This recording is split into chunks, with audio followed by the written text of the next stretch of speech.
ایک دن اسی حلقہ تربیت میں ایک سائل نے سوال کیا کہ کوئی ایسا آسان کام بتائیں جس سے گناہ بھی معاف ہوں، جس سے مصیبتیں بھی دور ہو جائیں، وہ بلائیں جو میری طرف آ رہی ہیں وہ ٹل جائیں اور اللہ کا قرب بھی مل جائے۔ کوئی ایسا کام بتائیں، آسان کام ہو لیکن اس سے یہ تینوں چیزیں حاصل ہوں، گناہ بھی معاف ہوں، مصیبتیں بھی دور ہوں، اللہ کا قرب بھی ملے۔ داتا صاحب نے فرمایا صدقہ دیا کرو، صدقہ تیری ان تینوں ضرورتوں کو پورا کر دے گا۔ سائل نے اگلا سوال کیا، اس نے کہا صدقے کی کئی قسمیں ہیں، پیسے خرچ کرنا، کسی مستحق کو دینا، یہ بھی صدقہ ہے، جانور ذبح کر کے گوشت بانٹنا، یہ بھی صدقہ ہے، مسکرا کے کسی کو ملنا، خندہ پیشانی سے ملنا، یہ بھی صدقہ ہے، کسی مومن کے لیے پسے پشت دعا کرنا، یہ بھی صدقہ ہے۔ تو صدقے میں افضل صدقہ کون سا ہے؟ افضل ترین صدقہ کون سا ہے؟ صدقے کی تو کئی قسمیں ہیں۔ داتا صاحب نے فرمایا دوسروں کو معاف کرنا افضل ترین صدقہ۔ تو معاف کرتا جا، اللہ کے قرب کے درجے چڑھتا جا۔ فرمایا تو معاف کرنا سیکھ لے، اللہ تعالیٰ تیرے گناہوں کو معاف کرے گا۔ سائل کا یہی سوال تھا نا کہ کوئی ایسا عمل بتائیں جس سے میرے گناہ بھی معاف ہوں، مصیبتیں بھی دور ہوں اور اللہ کا قرب بھی ملے۔ داتا صاحب نے فرمایا تو چاہتا ہے کہ تجھے معافی ملے، اللہ کے دربار میں تجھے معافی ملے، تو تو دوسروں کو معاف کرنا سیکھ۔ فرمایا معاف کرنا سیکھ، اللہ تجھے معاف کرے گا۔ تو دوسروں کو معاف کر، اللہ تیرے اوپر اپنے قرب کے دروازے کھول دے گا۔ آج جس دور میں ہم زندگی گزار رہے ہیں، ہماری انا کو تسکین نہیں ملتی جب تک ہم بدلہ نہ لیں، انتقام نہ لیں، دوسرے کا دل دکھا نہ لیں، انا کو تسکین نہیں ملتی۔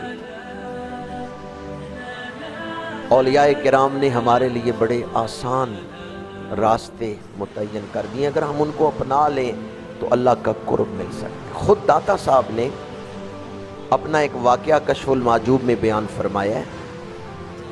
داتا صاحب فرماتے ہیں کہ میں حالت سفر میں تھا، ایک مسافر خانے میں قیام کیا، سفر کی وجہ سے کپڑے بوسیدہ تھے، گرد و غبار پڑا ہوا ہے۔ جب میں مسافر خانے میں داخل ہوا تو کچھ درویش وہاں پہ بیٹھے ہوئے تھے جو خربوزہ کھا رہے تھے۔ وہ داتا صاحب کو نہیں پہچانتے تھے کہ یہ کون سی ہستی آئی ہے، اور داتا صاحب نے بھی اپنے آپ کو چھپایا ہوا تھا۔ یہ میں اکثر کہتا ہوں کہ داتا صاحب نے تو اپنے آپ کو چھپائے رکھا ہے، یہ اجمیر والے پیر آئے ہیں جو ظاہر کر گئے ہیں۔ گنج بخشے فیض عالم مظہر نور خدا، ناقصاں را پیر کامل کاملاں را۔ حضرت پیر بلے شاہ قصوری رحمت اللہ تعالیٰ علیہ نے لکھا ہے نا، اٹھ بلیا چل اوتھے چلیے جتھے سارے انے، نہ کوئی ساڈی ذات پچھانے نہ کوئی سانو مننے، نہ کوئی ساڈی ذات پچھانے نہ کوئی سانو مننے۔ حضرت پیر بلے شاہ قصوری بھی سید تھے، گیلانی سید تھے، حضور غوث اعظم کی اولاد میں سے تھے اور عالم بھی تھے، بڑی عزت تھی۔ تو آپ فرماتے ہیں چل بلیا چل اوتھے وسیے جتھے سارے انے، نہ کوئی ساڈی ذات پچھانے نہ کوئی سانو مننے۔ داتا صاحب مسافر خانے میں داخل ہوئے، سفر کی وجہ سے لباس بوسیدہ اور اوپر گرد و غبار ہے۔ اس دور میں سفر بڑا مشکل کام تھا، ذرائع آمد و رفت اتنے ترقی یافتہ نہیں تھے۔ آج سے 10 صدیاں پرانی بات ہے، 100 سال پہلے کی بات۔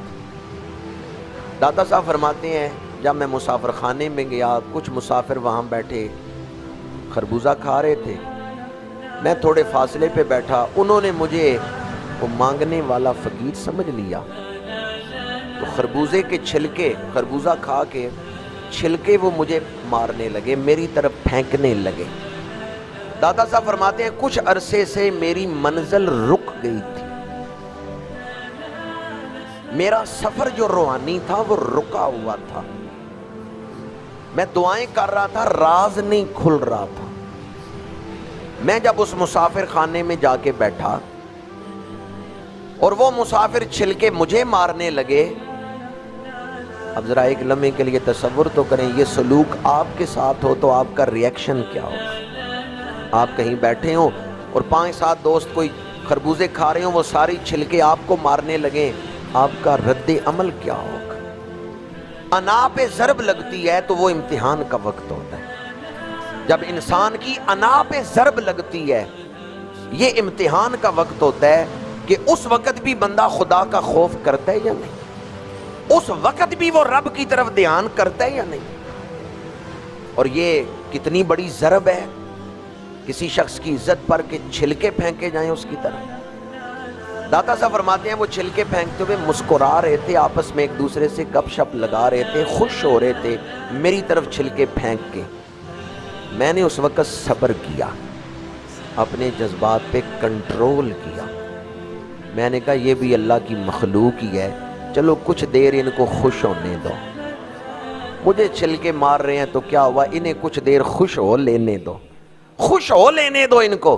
داتا صاحب فرماتے ہیں جب میں نے صبر کیا، میری جو رکی ہوئی منزل تھی وہ کھل گئی، اس وقت میرے اوپر راز کھل گیا۔ صبر کاشف راز ہے۔ داتا صاحب فرماتے ہیں اس وقت جب میں نے مخلوق خدا کی خوشی کے لیے صبر کیا، اللہ نے اپنے قرب کے خاص دروازے میرے لیے کھول۔